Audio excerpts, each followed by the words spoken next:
Hello, podcaster. Thank you so much for listening. Tonight was super exciting. We had some incredible stories that we just couldn't believe because that's what we did. We said, tell us your unbelievable stories. We heard from people who were in comas, people that have been touching dead bodies on beaches tonight. Don't spoil all the stories. Oh, sorry. There was a great one in Love Rap, but I won't tell you what it was. Live across Australia. This is Ben, Liam and Belle's Late Drive on Nova. Calling all Bachelor fans. Very exciting. There's a new edition coming to Australian screens. Obviously, they have The Bachelor. There's The Bachelorette. Then they do some funky stuff with it. They sort of mix it up, and it's like you can take 4 home now. And they try and spice it up. They always try and spice it up. Sometimes they don't pick anyone. But they're doing the Golden Bachelor, which has already been a thing overseas, but now they are doing it in Australia. Yes, finally one that I will be watching. Oh my goodness, I cannot wait. Yes, Belle famously into men over 65. It would be a show that you'd be right into. I can't wait. Oh, and it looks pretty good. I'm not gonna lie, I'm not normally a big Bachelor guy myself, but I saw the new promo and I was like, you know what, I might even watch this one. Australia. Are you ready for a love story that defies time? Meet Dennis, the Golden Bachelor. Oh, jeez, there's a few good-looking Sheilas in here. An 87-year-old widower who's willing to give love one last chance. I've told a little porcupine to the producers. My wife Dorothy's still alive and well. I'm just doing this show for a bit of side crumpet. 20 young singles will fight for Dennis's weak, stented heart. Yeah, he's super gross and liver-spotted, but I heard he's got a lot of superannuation, so I feel like I could just wait it out a few years, Be there for the dates. Thanks for meeting me for supper, Tennille. I appreciate you accommodating me with a 3 p.m. meal. I don't like eating anything too rich before sleep. That's okay. What are you going to be having? I'm going to get the Caesar salad. Right. I think I'm going to go the tuna rissoles, blood thinners, and Metamucil for some fibre. It helps me poo. Ew. And the rose ceremony. So, Dennis, who would you like to give your rose to? Huh? Who would you like to give your rose to? Hey! Your rose. Huh? Your rose, Dennis. What? You have to give your rose to someone. Hey! The rose, Dennis. Huh? The rose. Huh? Turn your hearing aid on, Dennis. The rose! Tune in to witness a romance that proves age is just a number and true love is timeless. Don't miss out on The Golden Bachelor tonight at 8:40. Can someone tape it for me? It's past my bedtime. 13-24-10. Tell us a story we won't believe. Now, I know that sounds strange because we want you to tell us stories we won't believe, but we're looking for incredible stories because, how's this for an incredible story? Same day, same hole. There was a husband and wife playing golf. Oh, okay. And they got back-to-back hole-in-ones. That's crazy. Hang on. One hole-in-one is crazy, let alone your husband hits the ball, goes in the hole. Then the wife steps up to the tee. She hits it. It goes in the hole. Yeah, watch this. Hold my beer. Boom. I can do anything you can do. 13-24-10. Tell us a story we won't believe. That is a 1 in 17 million chance in happening. Yeah, if that happened, I feel like I don't believe that. Yeah. But it did happen. It's a news story. If you give us a buzz as well, we do have prizes up for grabs. We've got yearly subscriptions to streaming services like Netflix, Binge, Spotify, Disney+. James in Brizzy. Here we go. Tell us a story we won't believe. Okay, how are you guys? Good. Hey, look, so when I was 9, I was hit by a car, and so I broke my arm and I was in a coma for 3 weeks, and they were about to switch off the life support, and then my mum put my hands on the piano, and I started to come out. What? Because you played the piano a lot? But before then I did. Not a whole lot, but I was taking lessons and I was pretty good. And then, yeah, so that's what helped me come out. Your mum putting your hands on the keys of a piano brought you out of a coma. Yep. Oh, I mean, I mean, that's insane. Not straight away, but it definitely started the process of my brain working again. And James, what were you doing? Was it like notes art or was it chopsticks? Probably chopsticks, given that I was unconscious. But Yeah. I mean, it's still pretty good. Playing chopsticks in a coma, I mean, that's better than most. Absolutely. Jules in Melbourne, tell us your story. Hi. So a couple of years ago, I had just got back from Bali, and my friend dropped that she had a destination wedding, and it was going to be in Bali, and I was spewing because I'd only just been, and I didn't want to go again because I couldn't afford it. My housemate at the time, she was a bit of a poker connoisseur at Crown, and she would go every other weekend. She said, you know what, I'm going to go. Let's win the jackpot. Let's go to Bali. And we all thought, oh, no worries. Yeah. Of course. Yeah. So me and my girlfriend were kind of like, oh, yeah, sure, no worries. And she goes, you know what, give me like a lucky charm. Give me something to take for me, for, my luck. So we both kissed this little item, gave it to her. She pocketed it, went to Crown, did all the usual things, playing different tables, doing all these sorts of things. Push it out. Nobody had won the jackpot.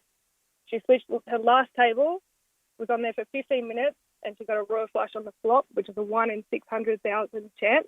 And she won the jackpot and won almost $150,000. Whoa! 150 grand, Bali and the rest. You go around the whole world for that kind of money. Wow. I'd love to know what the little lucky souvenir as well. Was it one of those wooden dong bottle openers from Cuda?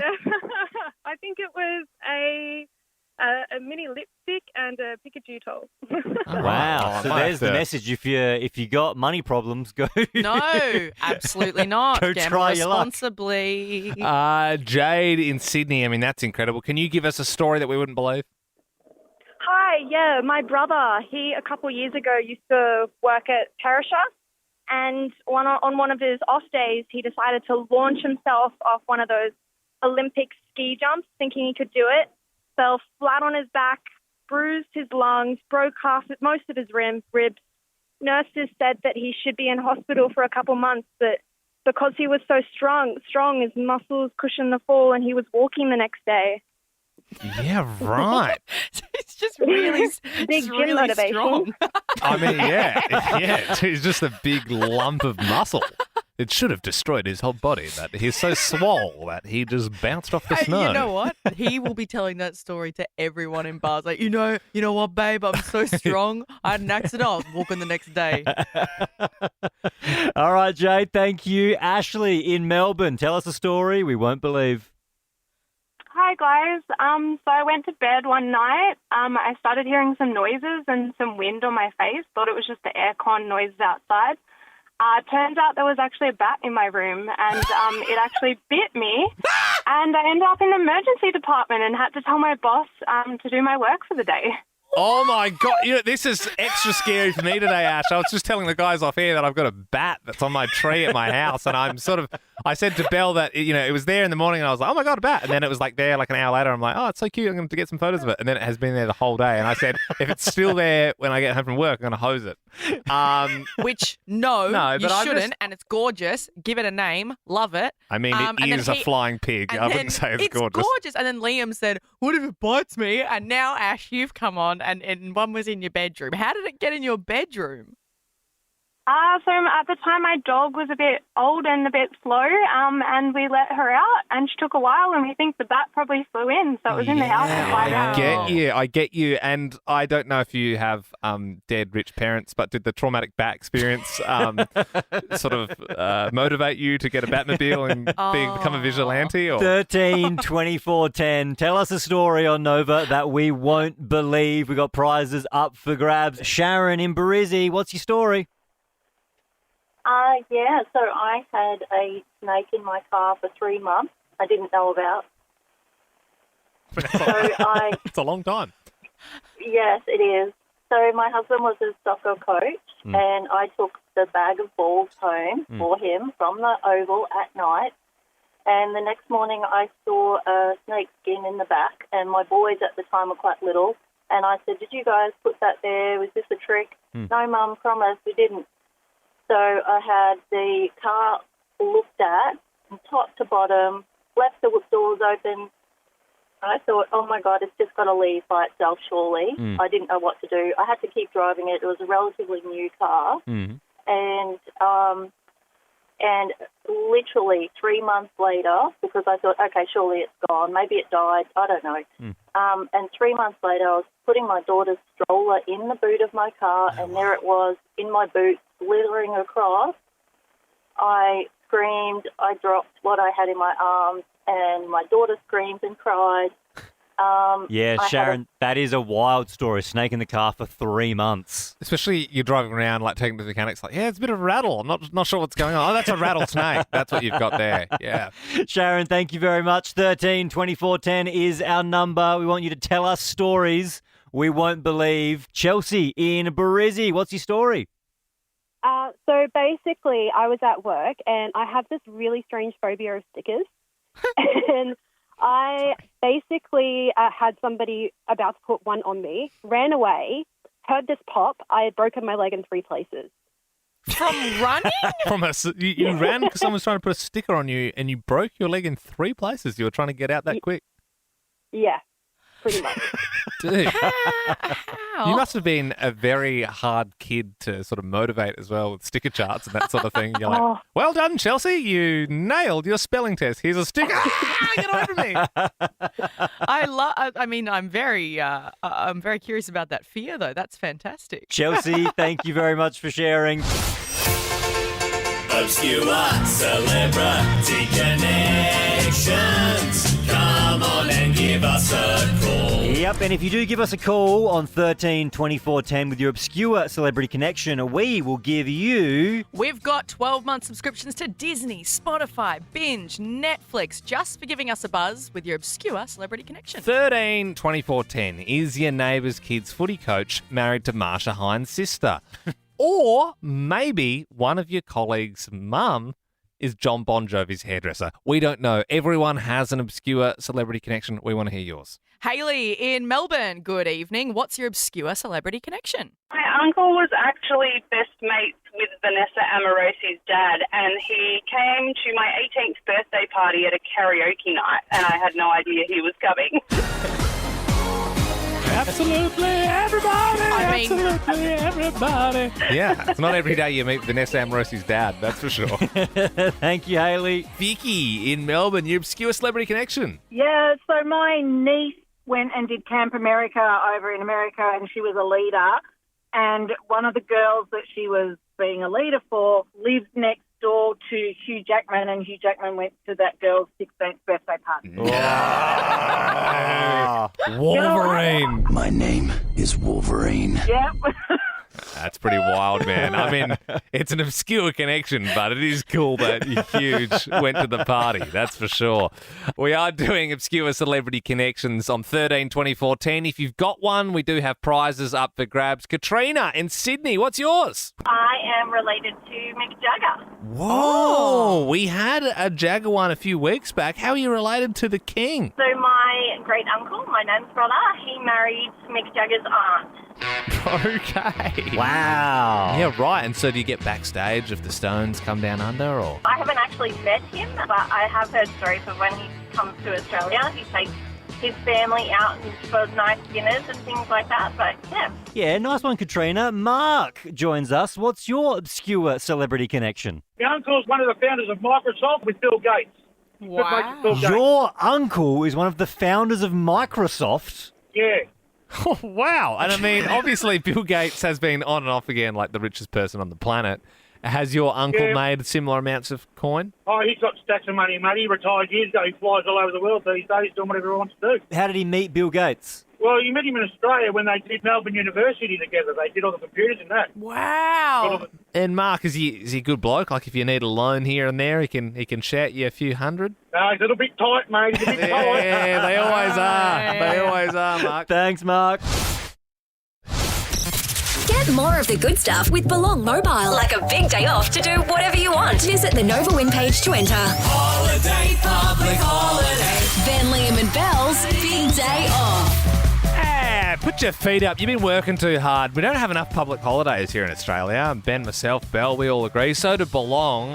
They've jumped on board to help us with this. So you can register right via the Nova Player. Just chuck your name down there. And what we're going to do is we're going to call your boss next week. And if your boss agrees to let you have the day off and celebrate with us on our big day off next Friday, you'll get $1,000 plus a prize pack. Yep, I cannot believe how generous Belong Mobile have been with these amazing prizes. Make sure you register novafm.com.au. And look, if you acknowledge the public holiday next Friday, it won't just be you doing it, because there's a whole bunch of big names getting around Ben Lehman Bell's big day off.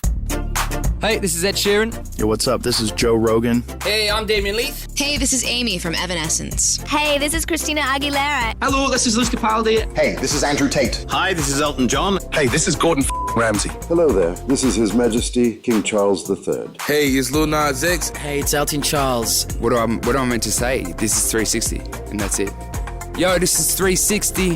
Hey guys, this is Avicii. Hello, this is 44th President of the United States of America, Barack Obama. And this is Ricky Lee, and I and everyone else you just heard from fully endorses Ben Lehman Bell's idea for a brand new public holiday. You have no idea how hard it was to get all of those people. That is a long email chain, my friend. Especially Avicii. He's very hard to get onto these days. He's terrible with emails. Okay. So make sure you register novafm.com.au. Get your boss on board. Tell him you got to have next Friday off, and you can be just like those celebs there, getting around the day off. Love Rap! Bill's a Love Rap! This is our time in the week where we talk all things love, sex, relationships. You can always slide into our DMs. Insta is the best place, at Ben Lehman Bell.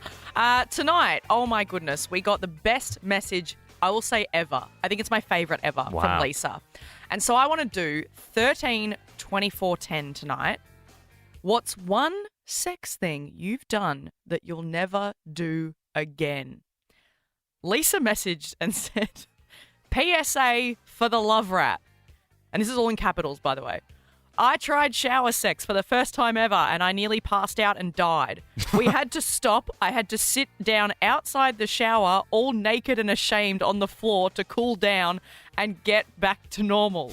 We highly do not recommend and will never do shower sex again. Glad I tried it, though. You could have just turned the heat down. Yeah, you know what? I don't know about you guys, but it's a thing. It is a thing. Like, because apparently the steam...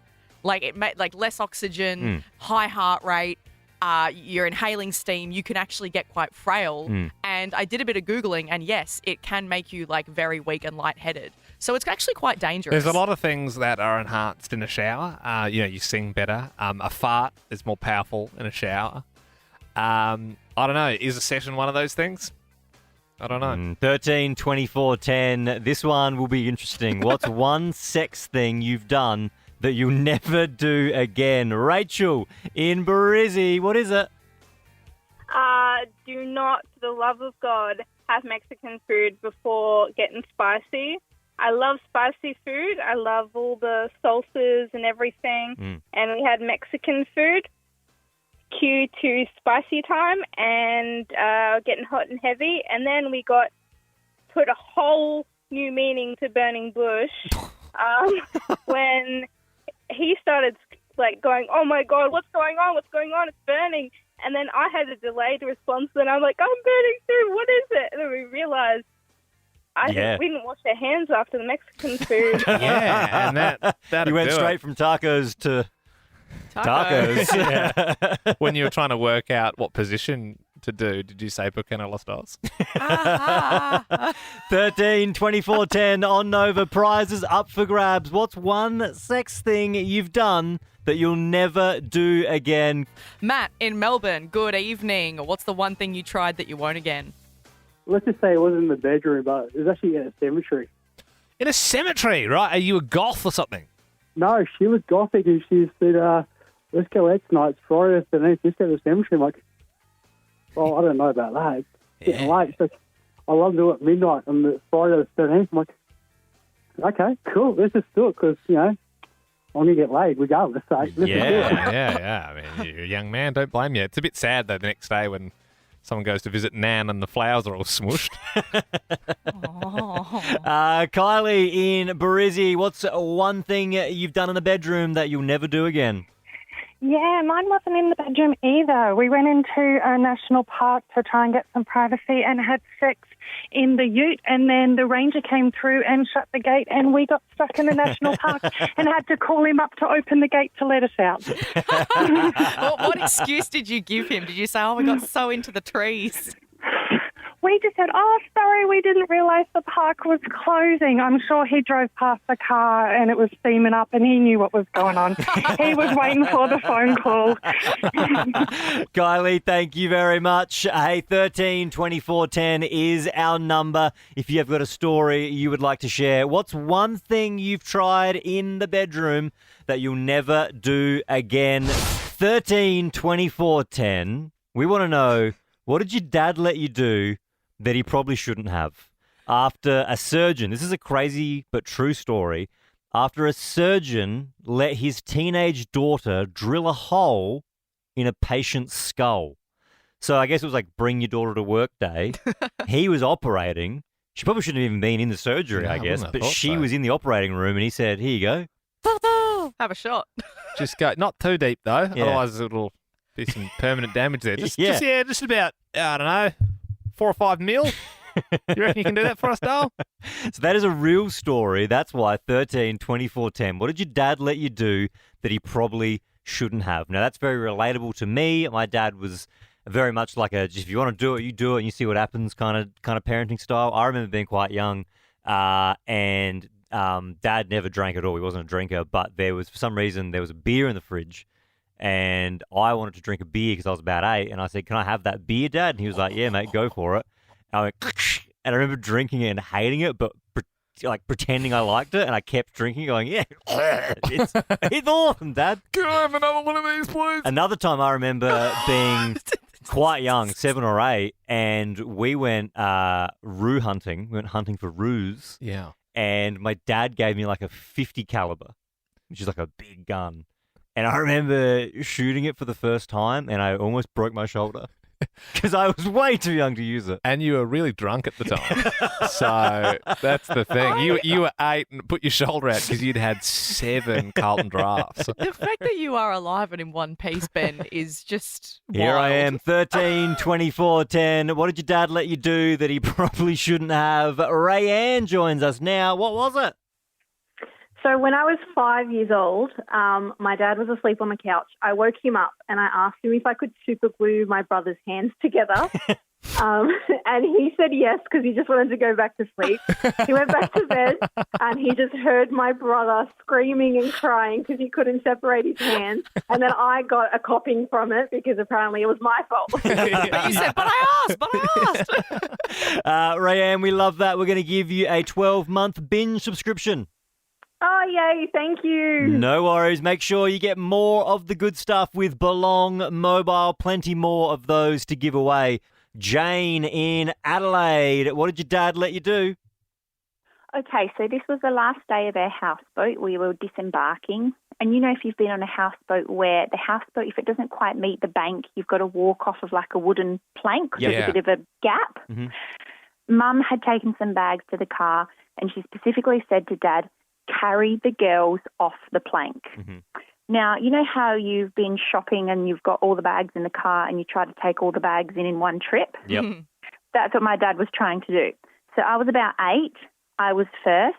My sister was in the middle. She was about 3. And then the Hulk was bringing up the rear with all the bags. I've got off first safely. My sister has slipped into the Murray and she's gone under the houseboat. Oh, man. So my dad has like flung the bags onto the bank towards me. I think I got hit in the face with like a low-flying box of pizza shapes. He jumped in the water and managed to get her out from underneath the houseboat, got back onto the bank, and all I remember him saying is, I just won't tell her. I just won't tell her. Right? So he had quickly packed up everything into the bag, grabbed me and my sister, gone down the bank a little bit where it's like a bit sandy and thrown us into the water like we were playing. Mum's come back and she's like, what are you doing? And he's full turned it back on her and said, well, you were taking too long to get the car, so I had to entertain them somehow. Jane, is this a secret that you've kept from your mum forever? Well, we didn't tell her for a few years. She does know now, but it was probably a good few years before Dad actually fessed And up. that, and look, he's obviously a little bit irresponsible, but I sort of back that. I'm not a dad myself. I like doing one trip. It seems like wasted time when you got to go back and forth from the boot. He had it all under control, basically. Jane, that was very well told. Thank you for sharing. Pete in Sydney joins us now. What did your dad let you do? I was quite young. My dad taught me how to do that thing with a magnifying glass and you burn your name in a plank of wood. Well, after he taught me, I never once used it to burn my name in wood. I just used it to light newspaper on fire and just watch it burn. Yeah, and that is the danger of teaching a child how to light fires, I suppose. And you never started any major ones, did you, Pete? No, not even any minor ones. I was pretty careful with the flaming newspaper. Yeah, we do love a careful firebug. It's always good. Wallace in Brizzy, what did your dad let you do? Well, when I was 13, I was a pretty skinny kid with braces, and so I used to get bullied a lot at school. And so one day I told my dad, and he wasn't really happy about that. So he used to keep a baseball bat under his bed just for protection. And so he gave me the baseball bat and said, take this with you, and next time the bullies mess with you, use this. And so I did.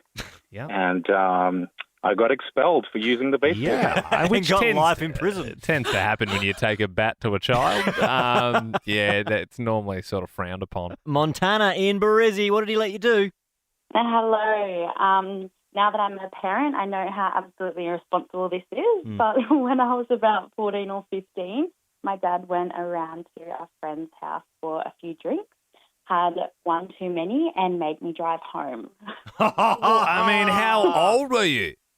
I was about 14 or 15, definitely did not have my license. And Now, I've still never found out. You could argue he was being responsible by not drink driving. I mean, what's the lesser evil? Yeah, I think not drink driving is the better of the two options. Yeah, I mean, obviously both bad guys, and don't condone either. But yeah, I don't know, like a drunk person who can drive, or someone who's never driven, sober, but they are 14 and they've never been in a car before. Montana, thank you for sharing your story. Fiona joins us now. Please tell us, what did your dad let you do that he probably shouldn't have? So we were on holiday years and years ago. We were quite small, and we were staying in a hotel that looked out across the beach. And one morning we came down to breakfast, and there was a crime scene on the beach. Basically, some guy's body had washed up on the beach, and the police had cordoned it off to investigate. So my sister asked my dad if she could go have a look at it, and not thinking, he said, yeah, go have a look at it, and sat down, and he had breakfast. But it turns out the body had been in the ocean for quite some time. So it was really bloated, really gross. And my sister was absolutely traumatized, and it ruined the holiday. It'll ruin her life too. I don't know what Dad was thinking on that one. I feel like that's like a half-listening dad just trying to eat his cereal. We're like, Dad, can I go play with the bloated body? Yeah, sure, go, yeah. I think he just had hash browns on his mind. Yeah, whatever. No, poke it with a stick. Have fun. Yeah, good on you. See ya. For more great comedy shows like this, head to novapodcasts.com.au.